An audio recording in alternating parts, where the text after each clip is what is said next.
It's been a while since I've been out here. I think first thing I need to do is to clear some of the mess from around the outside, get myself some working surface, and then go through the list of jobs I need to get done. But yeah, everything seems to be in the way at the moment, so I'll have a bit of a good old clear up. Let's get that done first. So my list of jobs for today, right, sorry, not necessarily today, but all what I've got to do. So I've got a new ignition light to fit, which I've already got. That hole just needs reaming out a little bit, it's just a bit too small for it. I've got to change the manifold. I struggle with this connection on here a little bit. And what I've done, I bought another manifold off eBay which has got the connections already on it, with that pipe, which never really worked on the old one at all, so I've got that to do. Rocker cover will need to be fitted. I've already done the tappets on there on the last one. Back electrics, need a bit of work on electrics, make sure everything's running on that. I've got a new control box there to fit as well, so that might need a little bit of work on sorting the wiring out of that out. Spark plugs need to go back in, distributor cap back on. What else do I need to do? Yeah, there's the old control box. I think there's a problem with that, and it's the old pushing connectors. So this one's got these nice spade terminals on it, so it'll be a lot easier to connect.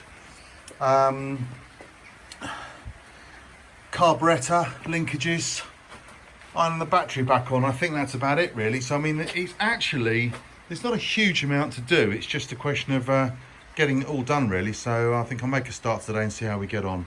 So first job is to ream this hole out a bit. To be honest with you, it wouldn't have taken much effort with a round file, but I haven't got one, so I'm going to use a reamer on this one just to bring this out fractionally to get this in.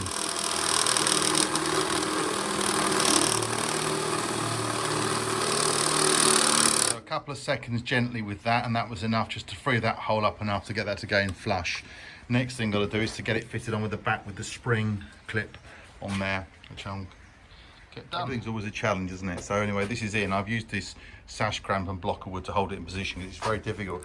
What I've got to try and do is to push this spring right the way up the top there at the same time as inserting this little U-clip here onto the back of the unit. So it's really a bit of a three-handed job, but I'll try this clamp on here, see how I get on with this, and see if I can get it to pop on. There's probably a very easy way of doing it. I just can't think of it at the moment. I've been trying not to remove the air filter, but that is just the lazy way, and that's why I can't do it. Whether I can take that, no, the top doesn't come off. I have to remove the air filter now, so I'm always one step back before I can move forward. I just can't get enough access in there to get it to push it and do it, so I'll have to whip this off and do it properly, which is the way I should be doing it anyway. Couple of minutes work, air filter's off.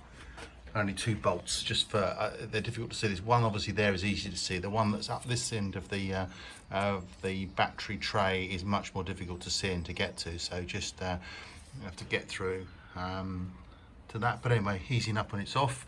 Pipes are all out the way, so now I've got full access to, also should find the job a little bit easier. One didn't work. I slipped, caught the copper coil, which I probably, in hindsight, should have covered in some insulating tape or something, which I'll have to do next time. Strip the coil, so now I have to go and buy a new ignition light and start again. Never mind, live and learn, but I think this time I'll cover it with insulating tape to start with so that I don't damage that, because it's so difficult to compress the spring and slip the U-clip on at the same time. Something else to do, so I think I'll move on to the control box, which now I've got good access to it, it's easy enough to get off, so I'll get that done.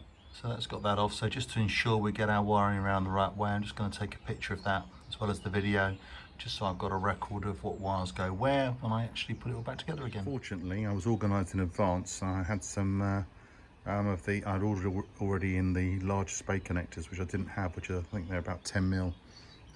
So I've got all those. Should make the job a lot easier and fitting easier in future.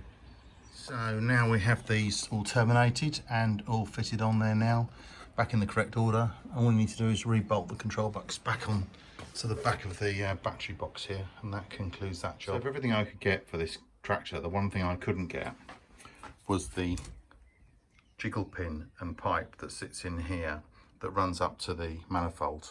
I've been waiting for one for ages, and after about a year on eBay one came up and I found an old manifold, but the the exhaust bolts had been at the wrong size, and I didn't really want to use it substandard, and I've got one with proper studs in, and that's had bolts fitted, and I didn't want to drill them all out. So I thought I'd try and have a go at taking this one apart. So I managed to get the pipe out all right, which took a bit of doing with WD-40, and it's got its a few little marks on it where I've had to grip it to get it off. And this jiggle pin was the thing I couldn't get out, and I've got it eventually, and believe it or not, all it is this. I thought it's something a lot more spectacular, but basically it's a round collar with a small pin in it, which basically moves around and keeps the oil free, stops the hole from blocking up from the rocker cover breather, and it goes and sits in this hole here, sits down in there flush, and then this pipe goes in from here on top of it and runs up to the rocker cover as a breather. So that's taken me, well, I mean, believe it or not, that's silly. I wish I'd known what it looked like, because it would have been easy to have made one of those, because it's the only thing I couldn't get.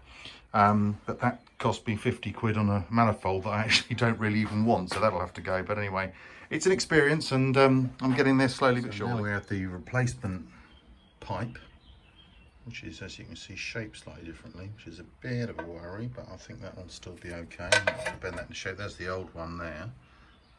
Although it does look very similar, unless it's been straightened out at some point. And then we've got our manifold here as well, with our little jiggle pin in our hole there. So we've got a starting point here. I'll try and do this one hand. It doesn't really work that well, does it? Okay, that's got that just pushed into place. So this is, and actually it does work. Look, that just goes straight down to there and fits up to there. That's the way that pipe works. It does look a bit strange. They say the flattening of, well, not they say, the flattening of the pipe is intentional, so that it can go underneath the fuel, between the fuel tank and the manifold. With that now in position, we're ready to fit the manifold back on, refit the rocker cover, and start with the, well, I've got carburetor back on, exhaust manifold back on. Gonna have to leave everything up here with the oil filter till I get that new switch through, which I've the ignition light, which I've ordered, so that's due in the next couple of days. But well, we're actually doing all right actually, so I'll just start putting things back together again now and just get ourselves to a into a good point. I did actually take the dimensions of that jiggle pin and its associated sort of washer, really, or holder. So I've taken some dimensions of that so that I could actually make another one, or give it to anyone if they're after it. Well, actually I'll probably put it in the comments at some point. I thought by way of good practice I'd just put new manifold nuts on while I'm doing it, so I've bought these ones here, 10 of those, just to replace it as we go, just so we've got some something that's going to last a little longer. To ensure a good seal on these manifolds, what I've done, I've just taken a wire brush gently to the surface and then wiped them over, making sure they're clean and free of grime and dust and dirt and things. Then we've got our two manifolds here, which will just pop on there nicely, or well, they will do eventually. Get them into position, and we can start fitting the manifold back on now, and get those gaskets on. They're just a bit of a tight fit on those bottom lugs there, but that's it, they're on now. And pop the manifold on, and we should be ready to torque it up.